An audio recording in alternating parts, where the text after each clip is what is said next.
أعوذ بالله من الشيطان الرجيم بسم الله الرحمن الرحيم قل هو الذي أنشأكم وجعل لكم السمع والأبصار والأفئدة قليلا ما تشكرون قل هو الذي ذرأكم في الأرض وإليه تحشرون صدق الله العظيم. کہہ دو کہ وہی ہے جس نے تم کو پیدا کیا اور تمہارے لیے کان، آنکھیں اور دل بنائے. تم لوگ تھوڑا ہی شکر کرتے ہو. کہہ دو کہ وہی ہے جس نے تمہیں زمین پر پھیلایا اور اسی کے پاس تمہیں اکٹھا کر کے لے جایا جائے گا. قل هو الذی انشأکم، کہہ دو کہ وہی ہے جس نے تم کو پیدا کیا. اللہ تبارک و تعالیٰ کی قدرت کی نشانیوں کا ذکر، اس میں اب یہاں ایک دلیل کہ جس نے پیدا کیا، آنکھ دی، کان دیے، پھر آگے بتایا جاتا کہ وہ دوبارہ پیدا کرے گا. جس نے پہلی مرتبہ پیدا کیا وہ دوسری مرتبہ پیدا کرے گا. تو بات شروع ہوتی ہے قل، کہہ دو. قل کا مطلب ہوتا ہے کہہ دو. یہ لفظ قرآن کریم میں 332 مرتبہ آیا ہے. قل یعنی کہہ دو. آپ صلی اللہ علیہ وسلم کو حکم دیا گیا کہ آپ اللہ کے بندوں کو کہہ دو، لوگوں کو کہہ دو. قرآن کی 4 سورتیں بھی ایسی ہیں جو قل، 5 سورتیں ایسی ہیں جو قل سے شروع ہوتی ہیں. 4 تو قل جو ہم پڑھتے ہیں، قل هو اللہ، قل یا ایھا الکافرون، قل اعوذ برب الفلق، قل اعوذ برب الناس، اور ایک ہے قل اوحی الی انہ استمع نفر من الجن، سورہ جن. یہ 5 صورتیں ہیں وہ قل سے شروع ہوتی ہیں. اصل میں اس کا تذکرہ اس لیے کہ سوامی دیانند سرسوتی نے جو کتاب لکھی ہے ستیارتھ پرکاش، اس میں یہ قل وغیرہ کے الفاظ لا کر اس بات کو کہنے کی کوشش کی ہے کہ یہ قرآن اللہ کا کلام نہیں ہے. جیسا کہ وہ ایک کتاب انہوں نے لکھی، 19 آیتیں بار بار چھاپتے ہیں کہ قرآن ہے، یہ اللہ کا کلام نہیں ہے. تو قرآن اللہ کا کلام ہے، محمد صلی اللہ علیہ وسلم کا کلام نہیں ہے. پورے قرآن میں محمد نام صرف 4 مرتبہ آیا ہے. پورے قرآن میں 4 مرتبہ آیا ہے. تو یہ یہاں سے یہ سورت کا آخری حصہ ہے، یہاں کل 6 مرتبہ قل آیا. جیسے ابھی 2 آیتیں پڑھی اس میں دونوں مرتبہ آیا قل هو الذی انشأکم. کہہ دو کہ وہی ہے جس نے تم کو پیدا کیا، وجعل لکم السمع، تم کو سننے کی طاقت دی، والابصار، آنکھیں دی، والافئدہ، دل دیا، قلیلا ما تشکرون، پھر بھی تم بہت کم شکر ادا کرتے ہو.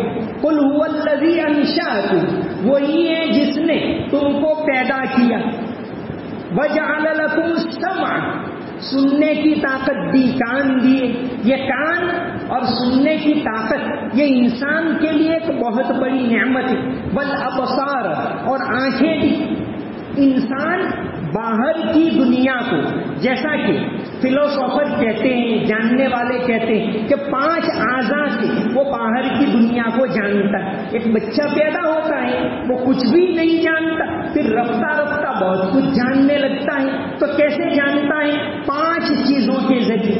آنکھ سے وہ دیکھ کر جانتا ہے، کان سے سنتا ہے باتیں اور پتہ چلتا ہے اس کو کہ اس کو پانی کہتے ہیں، اس کو دودھ کہتے ہیں، اس کو گلاس کہتے ہیں.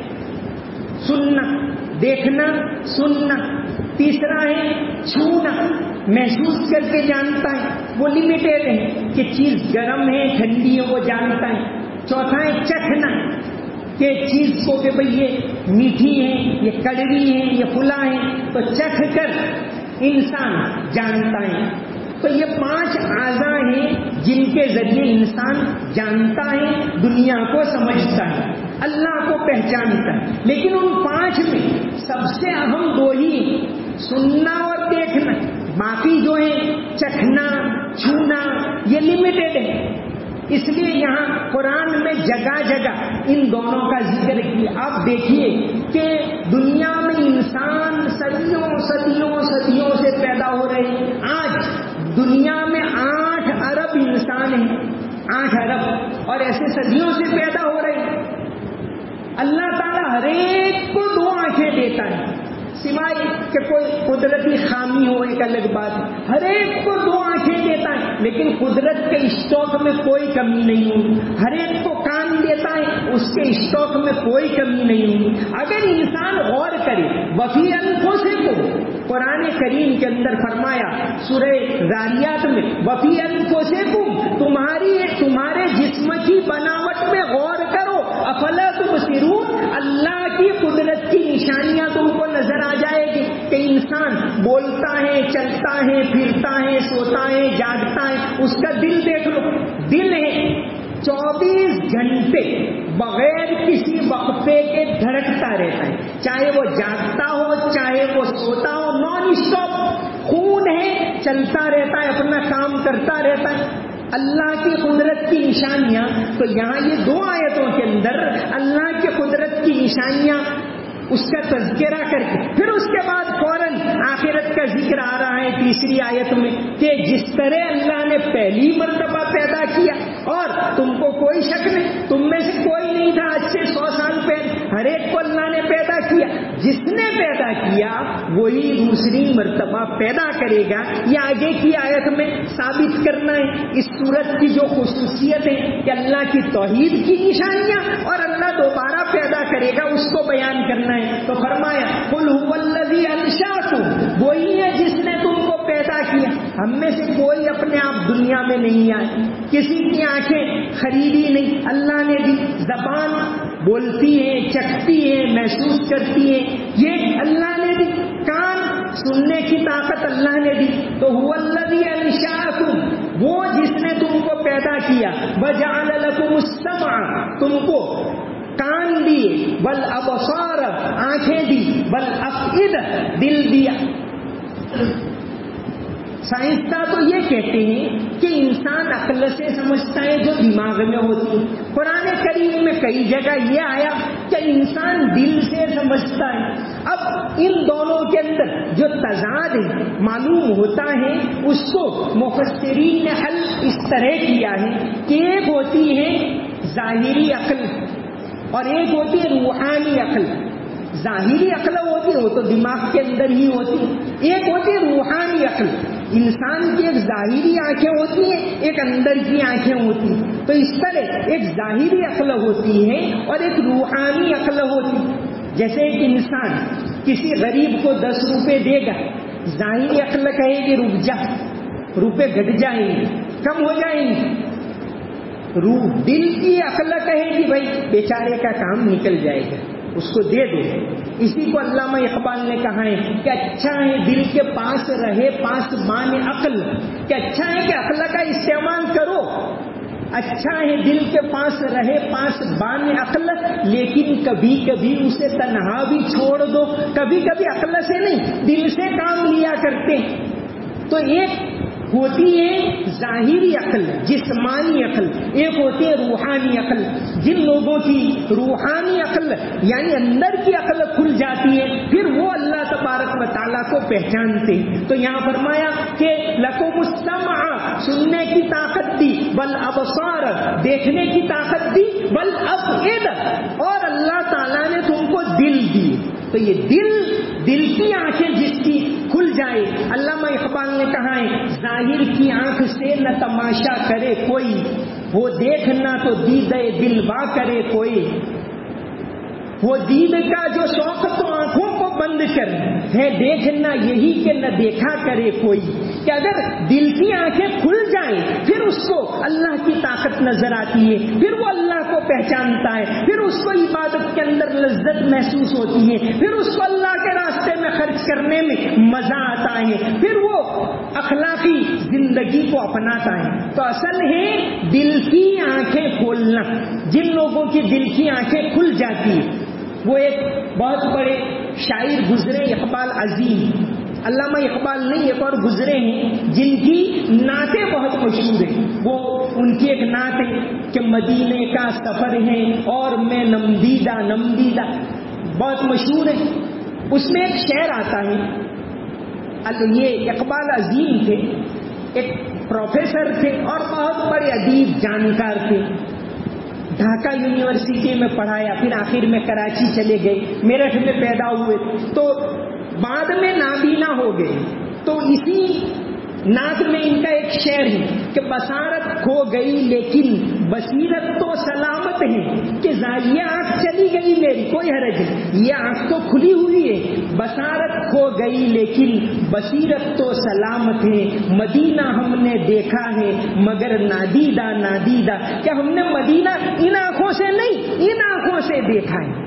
تو یہاں یہی ہے کہ انسان کو جو اللہ نے سننے کی طاقت دی, دیکھنے کی طاقت دی, عقل دی, تو اللہ تعالیٰ اس کی دل کی آنکھیں کھول دے, اس کی دل کی آنکھیں کھل جائے. اللہ والوں کے یہاں یہی تو ہوتا ہے, وہ دل کی آنکھیں کھولنے کا کام کرتے. ایک بہت بڑے بزرگ گزرے ہیں, مولانا احمد علی لاہوری, جن کو شیخ التفسیر کہا جاتا ہے, قرآن کی تفسیر کے زبردست ماہر. 1962 میں 17 رمضان کے دن ان کا انتقال ہوا. رات کو عشاء کی نماز میں سجدے میں انتقال ہوا. مولانا احمد علی لاہوری بڑے بڑے علماء کے استاد رہے ہیں. تو اللہ تعالیٰ نے ان کی دل کی آنکھیں ایسی کھولی تھی. ان کے بعض واقعات آتے, بعض اللہ والے ہوتے ہیں تو پھر اللہ تبارک و تعالیٰ دنیا کے اندر ہی ان کی وہ تیسری آنکھ کھول دیتے. تو ان کا ایک واقعہ ہے, شیخ التفسیر مولانا احمد علی لاہوری کے واقعات, حاکم علی نے کتاب لکھی ہے, اس میں ان کا ایک واقعہ لکھا ہے کہ ایک مرتبہ ٹوپی رکھی اور وضو کرنے کے لیے گئے. کوئی ان کا شاگرد ہوگا لڑکا کہ لاؤ مولانا کی ٹوپی پہن کے دیکھوں. تو مولانا کی ٹوپی پہنی تو ایک دم گھبرا گیا, پھینک کے بھاگ گیا. پھر مولانا آئے, بلوایا, کیا ہوا؟ تو کہا کہ بھئی اس نے آپ کی ٹوپی پہنی. اصل میں اللہ تعالیٰ نے مولانا کو ایسی طاقت دی تھی. دنیا میں لوگ ہیں, ہم کو انسان نظر آتے, کوئی ہے کہ بھئی مجھے فائدہ ہو کہ نہ دوسرے کو نقصان پہنچاؤں, تو سانپ جیسا ہے. کوئی شیر جیسا ہوتا ہے کہ مجھے فائدہ ہونا چاہیے چاہے دوسرے کو نقصان پہنچے, وہ شیر جیسا ہے. اولئک کالانعام بل هم اضل. قرآن کریم نے کہا ہے کہ انسان, دنیا میں بہت سارے انسان جانوروں جیسے, قرآن کی آیت ہے اولئک کالانعام. تو اللہ تعالیٰ نے حضرت کو یہ طاقت دی تھی کہ ٹوپی ان کی پہنتے تھے, نظر آتا تھا کہ یہ انسان سانپ جیسا ہے, یہ شیر جیسا ہے, یہ چڑیا جیسا ہے, کہ بھئی دوسرے کو نقصان نہ پہنچے. تو وہ لڑکے نے جب وہ ٹوپی پہنی تو اس کو تو شیر اور سانپ نظر آنے لگے. تو اللہ تبارک و تعالی بعض لوگوں کی دل کی آنکھوں کو کھول دیتے. زیب النساء, اورنگزیب کی بیٹی, بہت بڑی نیک, بہت بڑی اللہ کی ولی, زیب التفاسیر بھی انہوں نے لکھی, زیب المنشآت کتاب لکھی, بہت بڑی, زندگی پر شادی نہیں کی. اور اورنگزیب اپنے اکثر کاموں میں مشورہ لیتے تھے زیب النساء سے. یہ پوری یعنی ان کی آپ بیتی میں یہ باتیں بھری پڑی. اورنگزیب زیب النساء سے مشورہ لیا کرتے تھے. تو بس اللہ کے اندر مگن, اللہ کی عبادت میں مگن. دختر شاہم ولیکن روب فخر آور دام, ان کا ایک شعر ہے زیب النساء کا کہ دختر شاہم ولیکن روب فخر آور دام, کہ دیکھنے میں تو میں بادشاہ کی بیٹی ہوں لیکن میں تو یہی غریب ہوں, مجھے دنیا سے کیا لینا دینا. دختر شاہم ولیکن روب فخر آور دام, زیب و زینت منہن امینم نام من زیب النساء, کہ میرا نام زیب النساء ہے, باقی زندگی میں تو ایسی کوئی چیز ہے نہیں, میں تو غریب ہوں, غریب رہنا چاہتی ہوں. جیسے نبی کریم صلی اللہ علیہ وسلم نے بھی دعا کی تھی کہ اے اللہ دنیا میں بھی مجھے غریب رکھنا, مسکین رکھنا, اور آخرت میں بھی مجھے میرا حشر مسکینوں کے ساتھ. اللہم احینی مسکینا وامیتنی مسکینا واحشرنی فی زمرۃ المساکین. تو اصل دنیا کی دولت نہیں, اصل تو مقصد یہی ہے کہ انسان کی دل کی آنکھیں کھل جائے, اندر کی آنکھیں کھل جائے. تو قل هو الذی انشاکم, غور کرو, قل, آپ صلی اللہ علیہ وسلم کو حکم دیا کہہ دو, یہاں کل آگے مسلسل 6 مرتبہ آ رہا ہے، پورے قرآن میں 332 مرتبہ ہیں یہ لفظ. تو فرمایا قل کہہ دو هو الذی انشاکم، اسی نے تم کو پیدا کیا.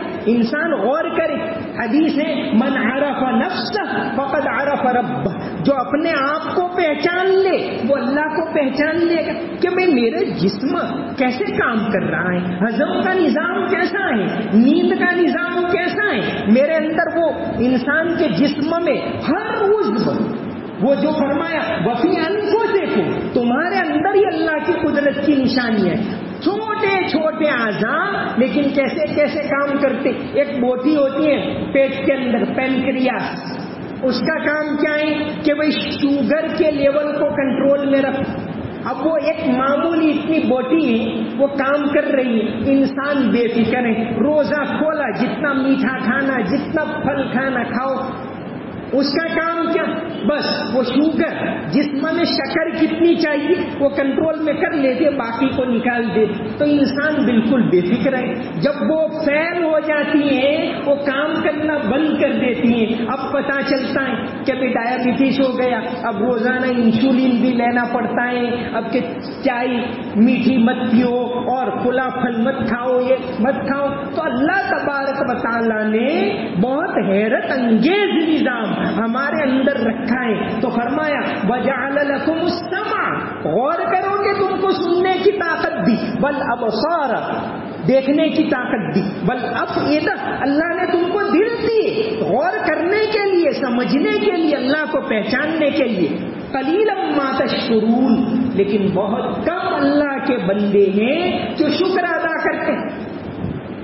قرآن کریم میں شکر کہ اللہ کا شکر ادا کرو یہ بار بار آیا ہے. شکر 3 طرح سے ہوتا ہے. ایک ہوتا ہے دل سے شکر ادا کر، جیسے حدیث شریف کے اندر ہے کہ من لم یشکر الناس لم یشکر اللہ، کہ جو لوگوں کا شکر ادا نہ کرے وہ اللہ کا شکر ادا نہیں کر سکتا. اور امام بخاری ایک حدیث لائے ہیں حضرت جابر بن عبداللہ الادب المفرد میں. ایک تو ان کی کتاب بخاری شریف، امام بخاری کی حدیث کی ایک اور کتاب ہے الادب المفرد، اس کے اندر بہت ساری حکمت کی باتیں. تو ایک حدیث لائے ہیں کہ نبی کریم صلی اللہ علیہ وسلم نے فرمایا کہ کوئی آدمی تمہارے ساتھ کوئی بھلائی کرے تو اس کا بدلہ دو، هل جزاء الاحسان الا الاحسان. کوئی کسی نے آپ کو تحفہ دیا آپ بھی اس کو تحفہ دو، کسی نے آپ کو میٹھے بول کہے آپ بھی اس کو کہو، هل جزاء الاحسان الا الاحسان. لیکن حدیث میں آگے فرمایا کہ کسی نے آپ کو تحفہ دیا، اب مان لو کہ آپ کی پوزیشن ایسی نہیں ہے کہ آپ اس کو دے پاؤ، تو کم از کم اس کو 2 اچھے بول کہو شکریہ کی، تو اس کے لیے دعا کرو، اس کو 2 اچھے الفاظ کہو. یہ امام بخاری حدیث لائے ہیں کہ کسی کے ساتھ من سنع الیہ معروفا، بھلائی کی جائے. اب آپ ڈائریکٹ بدلہ نہیں دے سکتے تو کم سے کم 2 شکریہ کے بول اس کو کہہ دو. تو یہاں یہی بات ہے کہ قلیلا ما تشکرون، کہ اللہ نے تم کو آنکھیں دی، کان دیے، دماغ دیا، دل دیا، جسم صحیح سالم ہے، تم بالکل سیدھے چل سکتے ہو. جانور کیسے چلتے؟ انسان کو اللہ تعالیٰ نے بیلنس دیا، جیسے پچھلی آیت کے اندر گزرا کہ انسان چل سکتا ہے. اللہ تعالیٰ نے یہ ساری چیزیں دی، اس کا بدلہ یہی ہے کہ شکر ادا کرے. اب آگے کی آیت کے اندر پھر بات آ رہی ہے کہ جس نے یہ ساری چیزیں دی وہ دوبارہ پیدا کر کے زندگی کا حساب لینے والا ہے. وما علینا الا البلاغ المبین. اللهم صل على محمد وعلى ال محمد وبارك وسلم. ربنا آتنا في الدنيا حسنة وفي الآخرة حسنة وقنا عذاب النار. يا حي يا قيوم برحمتك نستغيث. امسینا وامسى الملک للہ رب العالمین. یا اللہ ہمارے گناہوں کو معاف فرما، یا اللہ ہماری تمام کوتاہیوں کو معاف فرما. یا اللہ تیرا شکر ادا کرنے کی توفیق عطا فرما، تیری عبادت کرنے کی توفیق عطا فرما. یا اللہ تجھے پہچاننے کی توفیق عطا فرما، تیری قدرت کو پہچاننے کی توفیق عطا فرما، تیری صفات کو جاننے کی توفیق عطا فرما، تیرے کلام کو سمجھنے کی توفیق عطا فرما۔ یا اللہ ہمیں تیرا خوف نصیب فرما۔ یا اللہ مرنے کے بعد کی زندگی کی تیاری کرنے کی توفیق عطا فرما۔ یا اللہ مرنے کے بعد کی زندگی کا یقین عطا فرما، سچا پکا یقین عطا فرما۔ یا اللہ اس کی تیاری کرنے کی توفیق عطا فرما، تندرستی عطا فرما۔ یا اللہ جسمانی تندرستی عطا فرما، روحانی تندرستی عطا فرما۔ یا اللہ ہر لحاظ سے کسی کا محتاج نہ بنا، صرف تیرا محتاج بنا۔ یا اللہ اس ملک کے اندر امن و امان پیدا فرما، عافیت پیدا فرما، محبت کا ماحول قائم فرما، نفرت کا ماحول ختم فرما، تمام مسجدوں کو آباد فرما، تمام مدرسوں کو آباد فرما۔ یا اللہ مسلمانوں کو عزت والی زندگی نصیب فرما۔ یا اللہ قرآن میں تو نے کہا وَلِلَّهِ الْعِزَّةُ وَلِرَسُولِهِ وَلِلْمُؤْمِنِينَ۔ یا اللہ عزت تو نے مومنین کے لیے رکھی ہے۔ یا اللہ ذلت سے حفاظت فرما، ہماری کوتاہیوں کو معاف فرما، ملک کے اندر دعوت کا کام کرنے میں، غلط فہمیاں دور کرنے میں جو کوتاہیاں کی ہیں یا اللہ انہیں معاف فرما، یا اللہ انہیں معاف فرما۔